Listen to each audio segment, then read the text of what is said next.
Bom, voltamos. E a hora que a doutora estava... Desculpa. A hora que a Débora estava falando, você interrompeu, a gente deixou ela concluir. Imagina.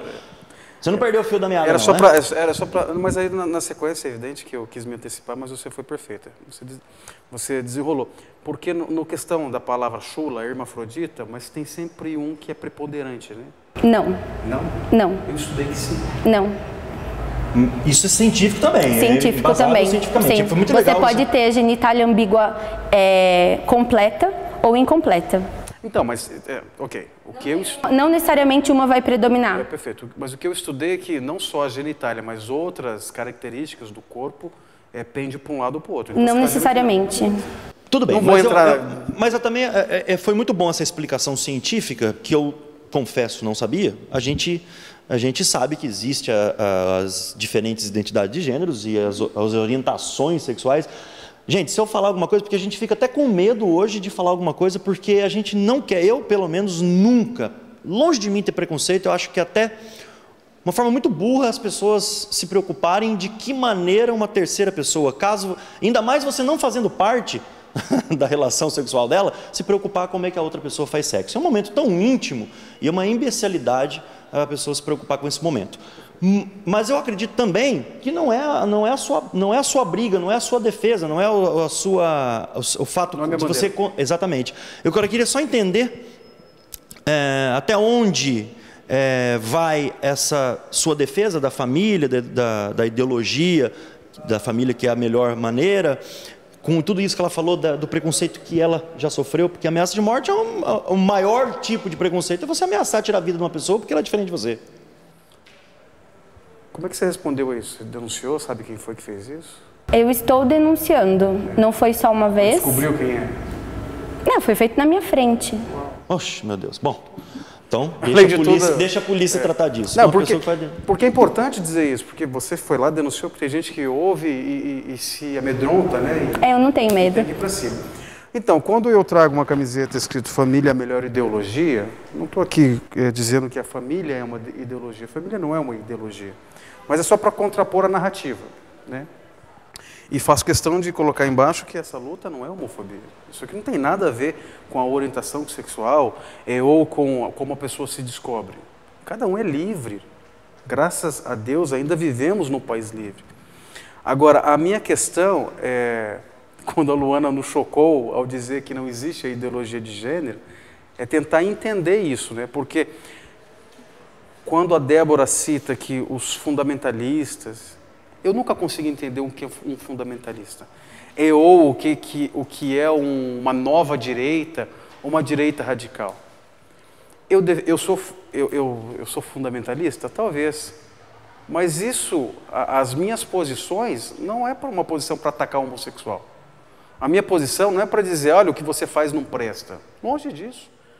A minha luta, a minha bandeira, é para dizer, gente, não vamos sectarizar. Gente, não vamos partidarizar. Se você tem problema de saúde pública enquanto homossexual, a Dona Maria também tem, o seu João também tem. Se nós unirmos as forças e trabalharmos em conjunto, a nossa força junto é melhor. O problema é que a gente começa a sectarizar. E aí, quando partidariza ou quando partilha, cada um fica com um pouquinho e não tem força suficiente. E eu penso que quando toda essa coisa é jogada na mídia e tudo, você disse que as pessoas falam e não sabem o que estão falando, o que você vê? Um grande grupo grita aqui, outro grupo grita lá e ninguém sabe o que está gritando. Ninguém sabe o que está lutando. Qual é o meu problema? Eu não consigo associar ideologia de gênero, eu vou usar essa terminologia, tá? Com homossexualismo. Eu não faço... Homossexualidade. Desculpa. Qual que é a diferença? Toda, porque homossexualismo, o final ismo significa doença e homossexualidade não é doença. Tá vendo? Mas eu acho que o cidadão médio, e eu sou um cidadão médio, eu não sei disso.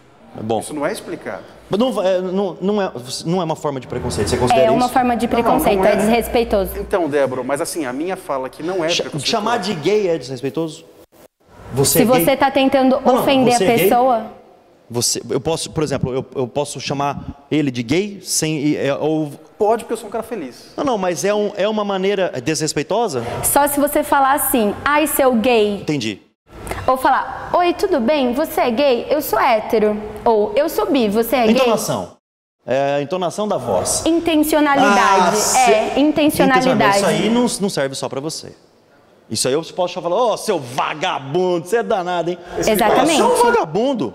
Exatamente. Então isso aí é uma forma então de desrespeito com qualquer orientação sexual. Depende do que você falar. Enfim, só queria entender porque... E só para fechar, quando eu digo homossexualidade, isso.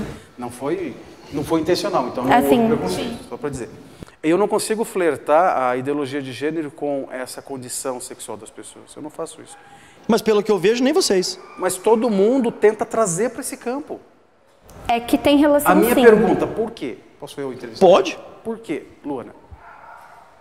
Você falou da sua camiseta, que é uma frase que vem em resposta, contrapor uma narrativa. Só que agora, hoje você aprendeu que a sua narrativa está errada, então. Essa narrativa que você está tentando contrapor está errada. Então a sua camiseta está errada. Então, ótimo. A pauta do programa também. A pauta também. Mas isso é uma coisa falada, então tem que ser dita mesmo. O que eu estava falando a hora que a Débora chegou. Palavra gênero. Não tem mal algum na palavra gênero. Existe uma grande quantidade de pessoas que são homofóbicas, que são contra os gays, lésbicas, travestis, transexuais, todas as letras. Existe sim uma grande quantidade de pessoas que são homofóbicas. Existe uma grande quantidade de crimes, existe uma grande quantidade de mortes, existe uma grande quantidade de denúncias, existe muito isso. Tudo que for atrelado a gênero, eles estão usando para manipular a cabeça dessas pessoas que já são homofóbicas, que já odeiam gays, que já não gostam das eles, práticas. Quando você fala eles, são, de novo, políticos, líderes religiosos, os que vão contra o movimento. Isso. Então, se a gente coloca gênero, nossa, é gênero, todo mundo odeia. Todo mundo, eu odeio. Aí você coloca ideologia de gênero, não, então é uma dominação. Como você falou do Marx, é uma dominação sobre o dominado, então é uma dominação do quê? Do gênero. Ah, então eles querem dominar o mundo. Então, assim, eles têm, tipo assim, não é? É isso. A palavra gênero não é um monstro, igual você falou. Como falar para uma criança de 4 anos, igual eu estava explicando, vamos preencher um formulário. Meu nome, Luana. Meu gênero, quadradinho do M ou quadradinho do F. Vai mudar na cabeça da criança colocar gênero? Não vai. Você falou que vai mudar no mundo, não vai mudar. Eu acredito, Luana, estou agora fazendo um advogado das duas partes. Eu acredito que muitas coisas ele entende o que você diz e muitas coisas você entende o que ele diz. A minha pergunta é, você não acha que ao trazer a palavra gênero e abordando, você trouxe... Isso já vem sendo discutido há muito tempo.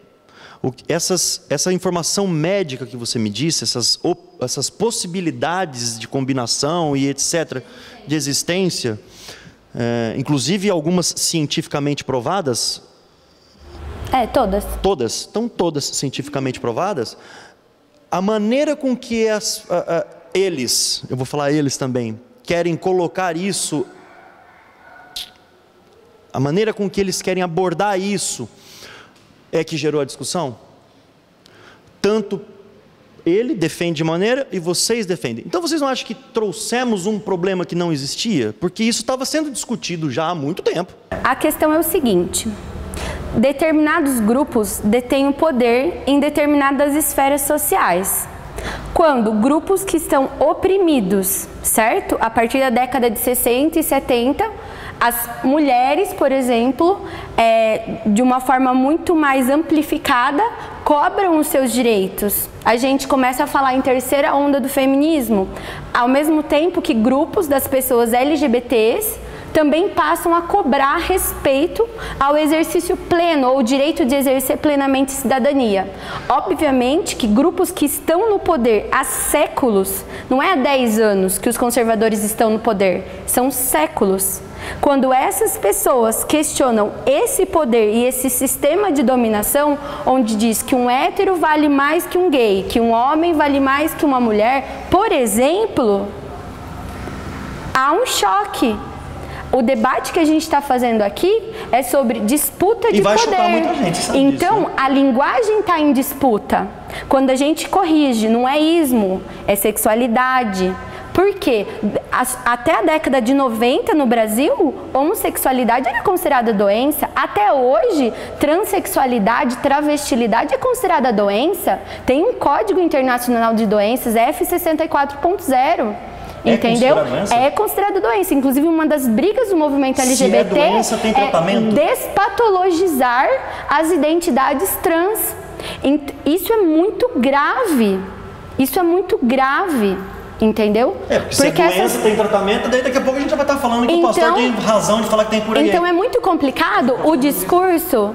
É muito complicado o discurso de cura ou de reversão sexual, que é uma das principais violações aos direitos sexuais e reprodutivos das pessoas LGBTs. O discurso de patologia, de nascer no corpo errado, ou seja, dá para consertar. Esse discurso mata as pessoas simbolicamente na sociedade e mata fisicamente. 70% das vítimas de suicídio são LGBTs, não é à toa. Esse ano vai ser o ano no Brasil em que mais LGBTs serão assassinados. Até o momento já foi em torno de 380. Até o final do ano, o esperado é que chegue a 400. Seguro. Mais um intervalo, tô voltando.